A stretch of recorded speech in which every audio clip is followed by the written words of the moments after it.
This time we will look at layers that have come out of 3D that we wish to integrate into a background plate.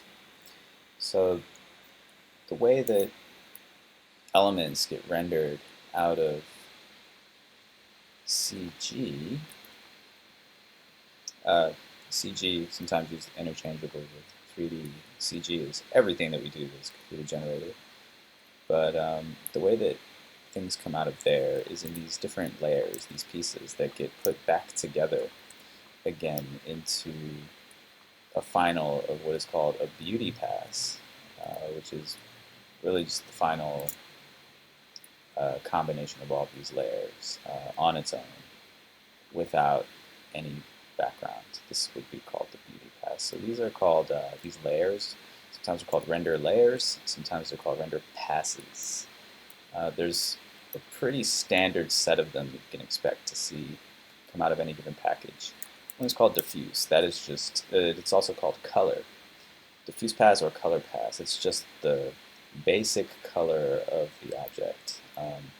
And this is created as its own texture that is basically wrapped around, painted and wrapped around the 3D object or the 3D model. So there's a diffuse pass for the color.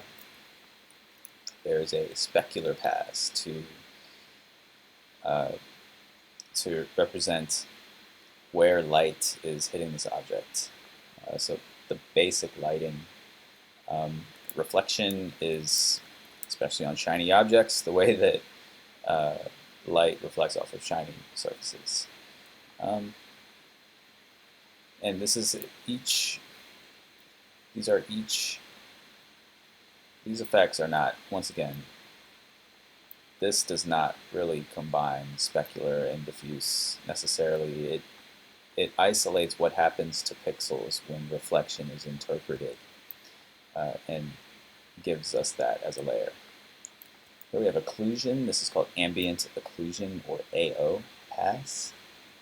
It represents mostly the contact shadows, the dark, not ordinary shadows, but the darker ones that happen at the edges and corners of surfaces that are touching each other. So if you've taken a drawing class, your first drawing class, where you probably drew a sphere or a ball sitting on a surface with a key light on it, you would have been asked to create a grayscale range where there's a pure white highlight where the light is shining on something, and then where the light is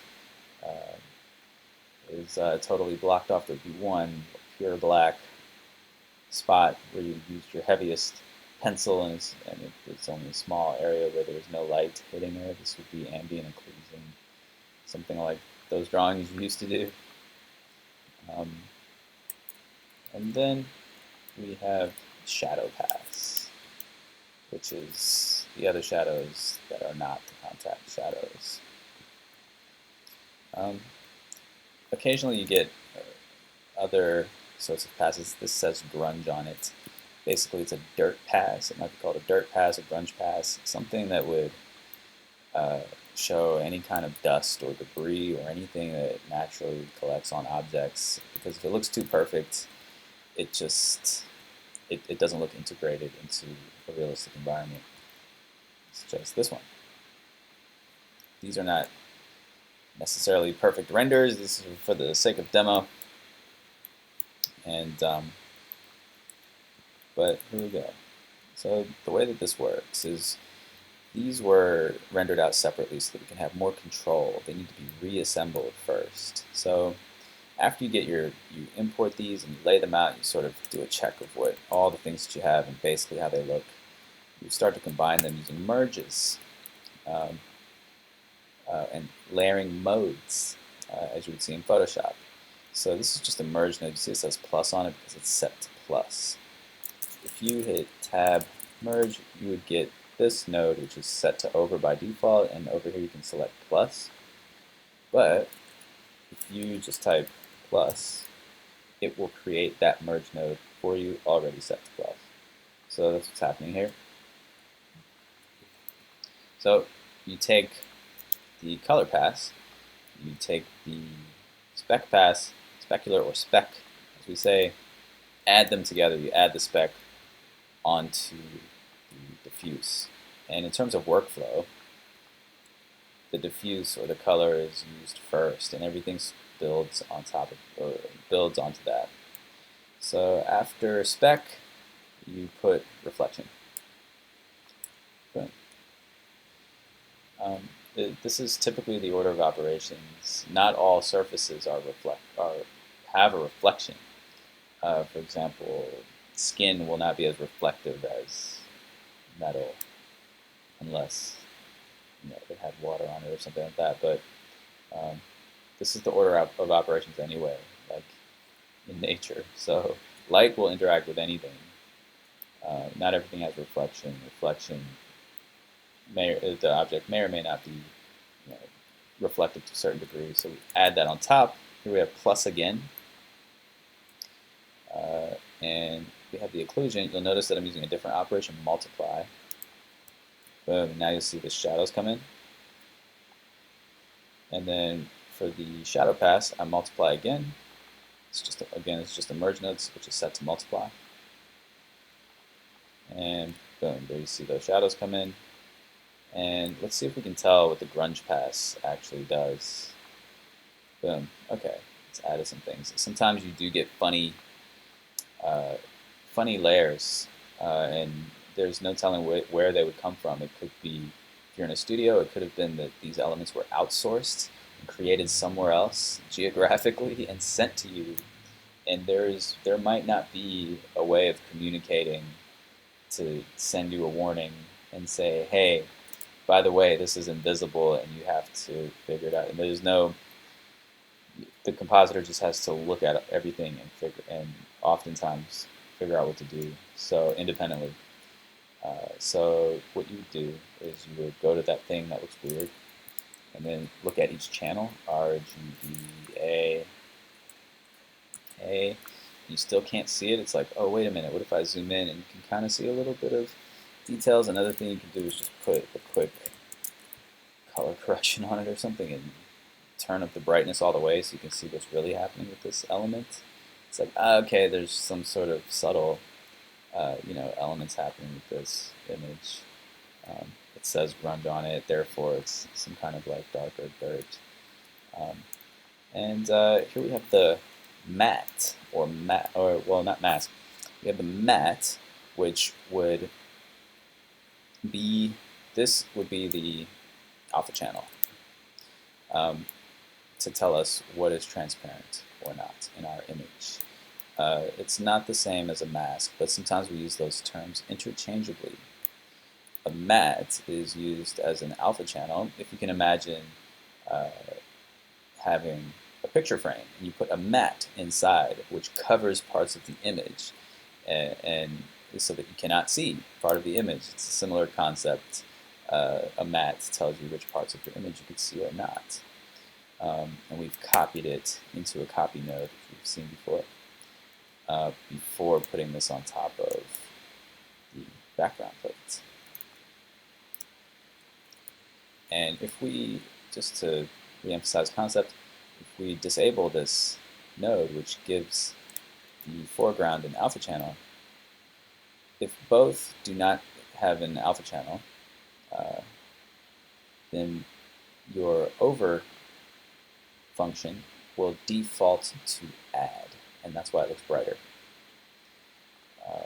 So if you do an over with a couple of images and it looks like this, the reason is that there's no alpha channel. You'll notice that this is red. Why is it red? Usually alpha channels, from what we've seen before, are supposed to be white, right? Well, depending on the 3D software that it was rendered out of or the settings that the 3D artist chose, this could be red or green or blue, or it could be white, but it doesn't really matter because we are able to isolate. I'm hitting R, G, B right now, A.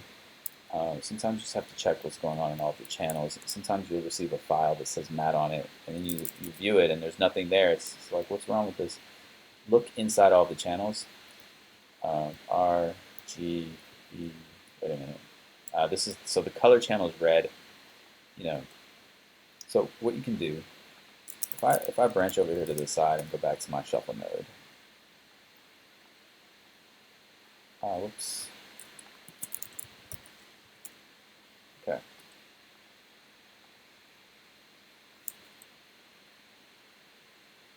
Hold on. Update this to make sure that I have the shuffle node that we're used to.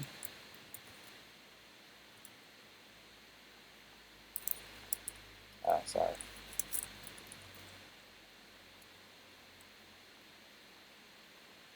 But at this one, you can still do the same thing with that one, but this one's easier to see.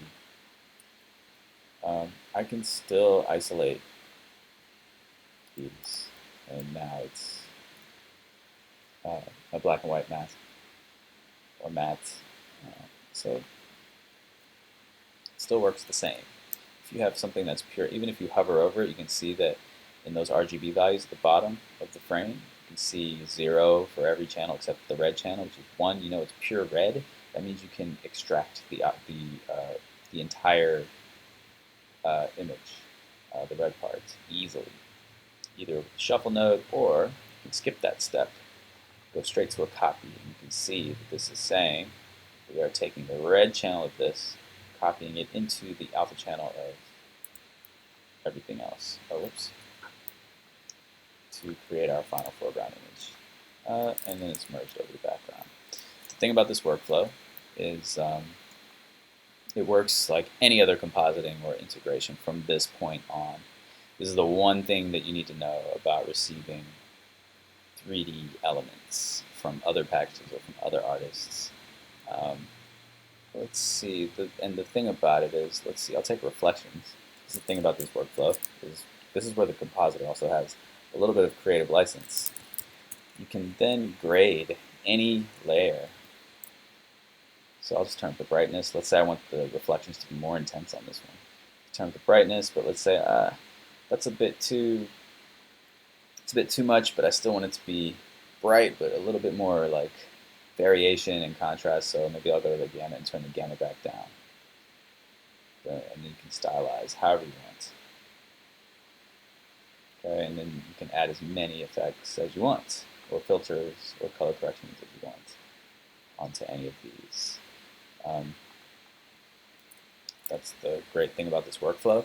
Sometimes when they do rendering in 3D, they don't do it quite perfectly. They just do it roughly, and then compositors can adjust the color and the settings. It takes a long time to render different kinds of lighting and tweak them in 3D. It takes a long time. Sometimes it's just way faster in compositing. They send us a basic beauty pass with some notes, if any, at all. Compositors can handle the rest. Let's see. So this is the basic. I mentioned that we use the add layering mode, or plus, for the lighting passes. If there's a situation where, say, the reflections are too bright or something, or you're trying to make sure that your image is not blowing out, you can use screen instead. So the screen mode is a little bit softer. See, it's gotten a little bit less intense. So I'll go back to plus. It's brighter. Go to screen. It gets softer, but it's still a little brighter than before. What this does is it has the same effect as add, a similar effect as add. But the difference is that it protects the whites from blowing out to super white. And basically, what screen does is it takes one image,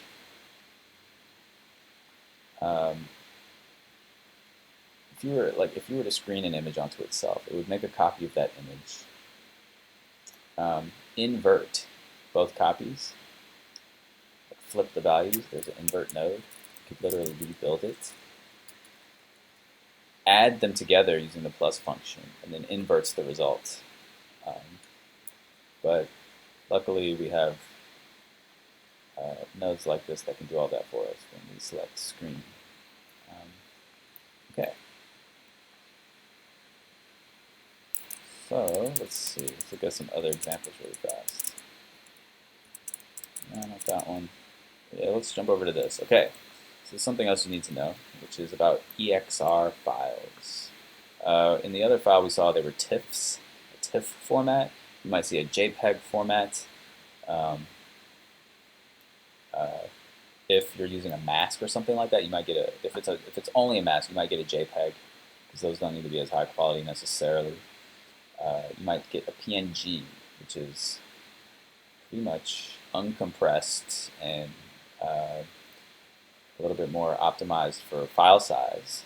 You may have seen Targa, TGA, in the past. Basically, a PNG does the exact same thing, but it's significantly less file size. But here's the EXR, which actually, what it does is you get this one file like this, one file reference like this, and inside of the EXR, it contains all of the layers. So in a 3D package, you can select, you can see this has a little bit more. In a 3D package, you can select which layers you want to export. There's other ones with other names, and the names vary depending on the software package, the 3D software package. So you can see here, sometimes you have to figure out what they mean, because there could be like a couple of dozen of them. It's just not possible to remember, but you can figure out what it basically does. Sometimes they export extra ones just to give you options, just to give the compositor options, things to work with, even if they're not being worked with in a standard way. This looks like this is called, well, let me show you how this is extracted. Of course, we see our mult. So this is actually a shuffle node. All of these are shuffle nodes. Oops. I guess I have to update this again.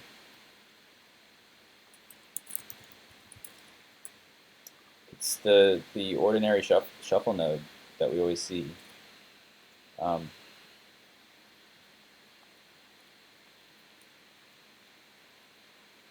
Okay. But in this case, if it is coming from an EXR instead of just an ordinary image, it will show us the layers or the passes that EXR is holding, which is all of these inside that one file. So in this case, let's see, I have different kinds of lighting and different kinds of shading, direct, indirect lighting. So you just have to go in and figure out what these are, what these look like. They're not always named in a standard way. Subsurface scattering, that you'll see that often. Subsurface scattering is more like the way that light passes through human flesh, and certain areas become pink, for example. Because of that, you can see certain aspects of the flesh under the first layer of skin. But again, you can add any kind of filtering or color correction to any of these and say, oh, you know what, I want this one part to be brighter, or whatever it might be. Let's see.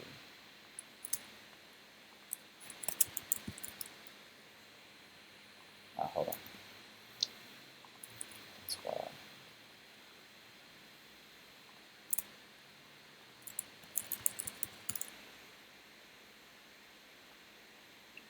So by the way, gain is brightness.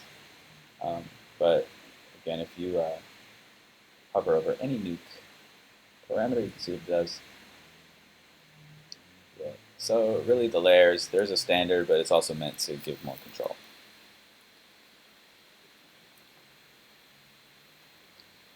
Let's see. Over here you'll see that there's a clamp. You can search up any Nuke node in the documentation to give a really concise explanation, but the clamp can help to protect things from protect like the white points and the black points. If you have a really extreme dynamic range, you often need a clamp.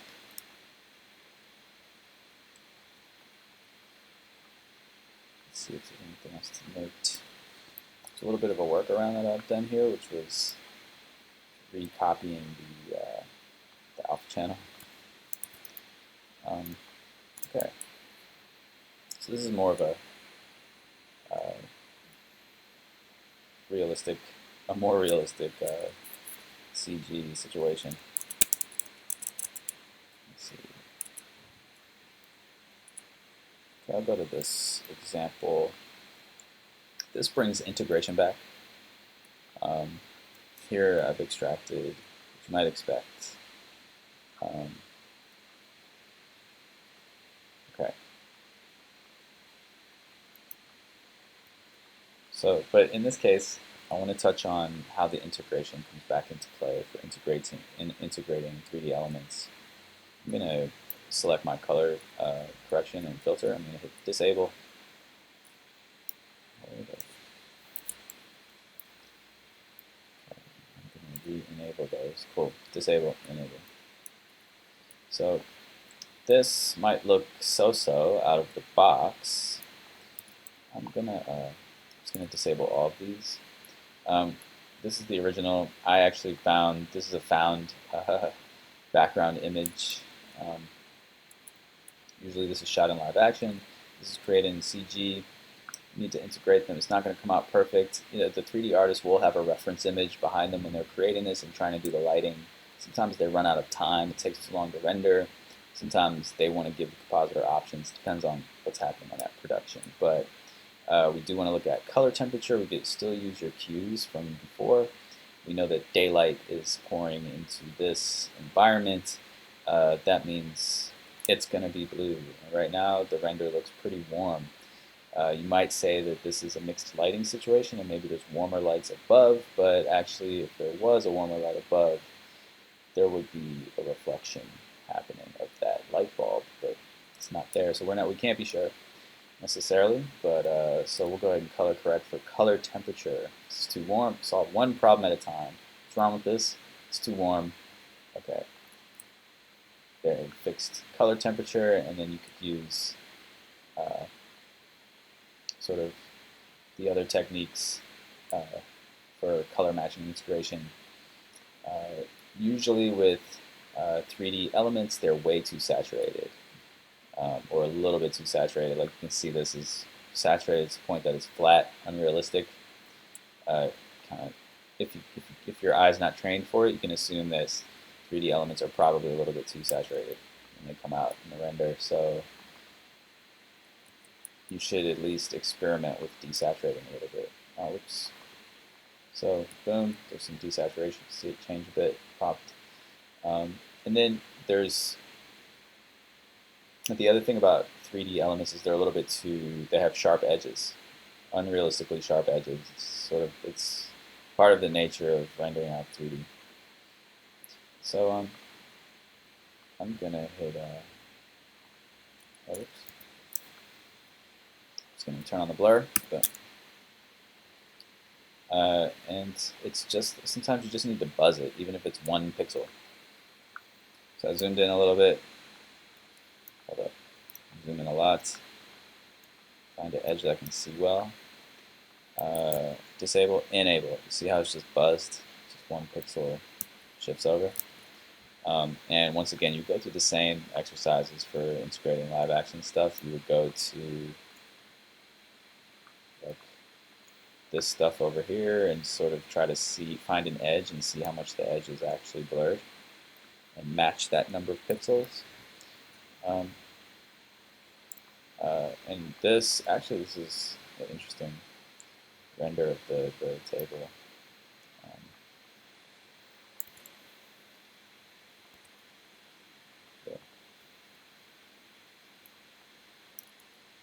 It's interesting to see these elements come together.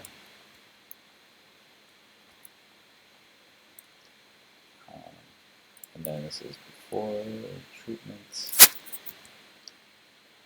is after the treatment. Let me see.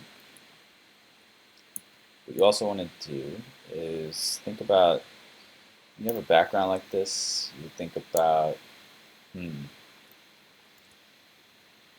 you don't have any camera information, you would think about like the distance here and probably try to sense the nature of this camera angle. Like, is it zoomed in? Do we see, does it look compressed? Do we see a wide range of the background to tell us that maybe this is a wider angle? Is it more tight and like a little bit flat?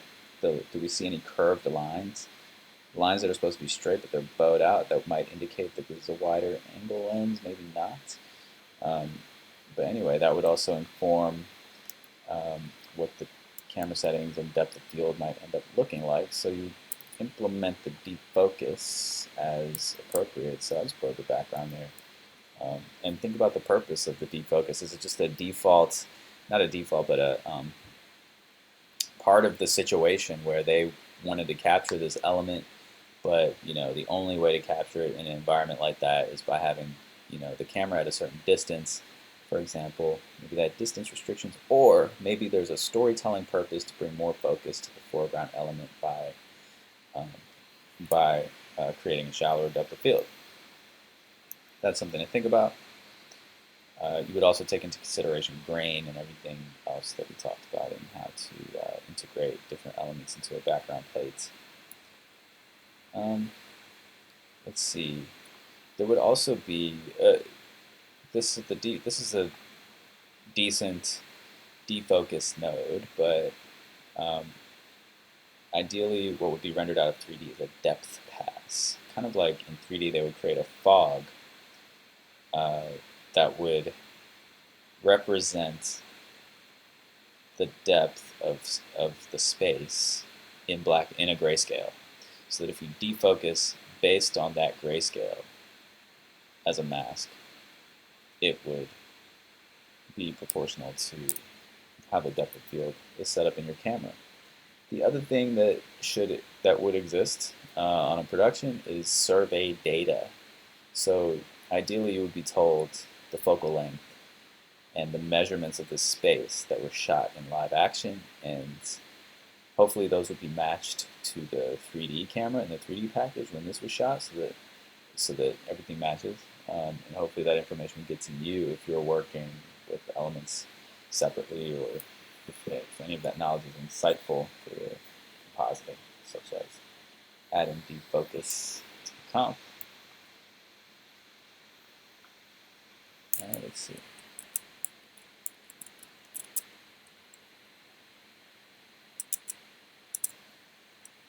And you'll have a range of cool things. They might be live action and photorealistic. They might be 3D animated films. It could be 2D animated films. It could be a combination of fully CG environments, or creatures, or features like with a little bit of live action. So this is just another example of a situation where here I added gamma on one of these layers, where you could really go in and stylize the situation. And it's fun. You could add some glow to these lights. Let's see, something to highlight. We have GI, global illumination. Sometimes it tells you the renderer that it came out of. People have their own naming conventions. Global illumination, typically it might be a fill light in the entire space. A fill light that picks up the color from the environment. When light bounces off of something, it picks up the color of that object and shines it onto other objects around it. So typically it makes things look better when, in 3D they'll put like a sphere around the 3D object and map a texture onto it that is the color of the environment. Like take a photograph of the actual background, map it onto a sphere, and have that sphere shine like a fill light onto the object, so that the main object inherits the color of the environment. It really helps to integrate things like a fill light. If you see anything about global illumination or something, that's probably the kind of thing that it's referring to. Any kind of fill light does a lot to help a compositor.